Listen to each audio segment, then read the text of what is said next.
جب بندے کے دل کے اندر محبت آ جائے، جب دل کے اندر اللہ کا عشق آ جائے، اللہ کریم قرآن مجید برہان رشید میں ارشاد فرماتا ہے، فرمایا والذین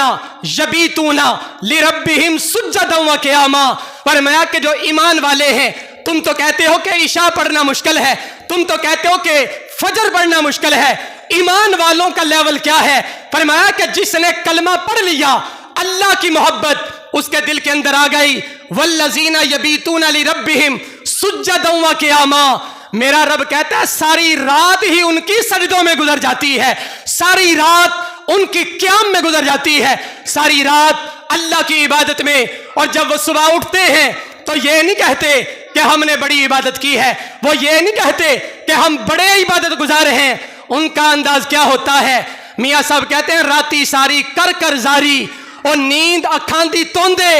تے فجرے اوہی گناہگار کہاون سب تو نیویں ہوندے۔ انداز دیکھیے گا، وہ کہتے ہیں رات کو سونا بھی نہیں ہے، عبادت بھی کرنی ہے، اور عبادت کر کے یہ نہیں کہنا کہ میں بڑا عبادت گزار ہوں، یہ نہیں کہنا کہ میں تو بڑا نمازی ہوں، اور یہ نہیں بہانے سے بتانا کہ تہجد کے وقت اٹھا تھا تو فلاں جگہ سے فلاں مولوی صاحب کی آواز آ رہی تھی۔ وہ بتانے کا مقصد یہ ہے کہ جب وہ آواز آ رہی تھی تو اس وقت میں بھی مصلی پہ بیٹھا تھا۔ ان اولیاء کا انداز یہ ہے، اللہ نے جو بیان کیا، فرمایا کہ ان کی راتیں عبادت میں، ان کی راتیں سجدے میں، ان کی راتیں تلاوت قرآن میں، اور جب صبح اٹھتے ہیں تو کہتے ہیں ہم تو بڑے گناہگار ہیں، یہ کہتے ہیں راتی ساری کر کر زاری اور نیند اکھاں دی توندے فجرے اوہی گناہگار کہاون سب تو نیویں ہوندے۔ اور پھر بلے شاہ کہتے ہیں کہ رات کو سونا بھی نہیں اور تکبر بھی نہیں کرنا، اپنے آپ کو نیک بھی نہیں سمجھنا، چوٹ لگائی، کہتے ہیں راتی جاگیں تے شیخ صداویں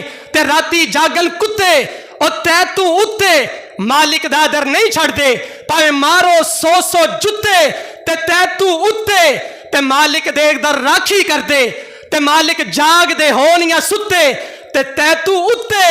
اٹھ بلیا چل یار منا لے، اٹھ بلیا چل یار منا لے، نہیں تے بازی لے گے نہیں کتے تے تو اتے۔ حضرت بلے شاہ فرماتے ہیں اگر تو بھی سویا رہا تو پھر تجھ سے تو کتے ہی بازی لے گئے ہیں۔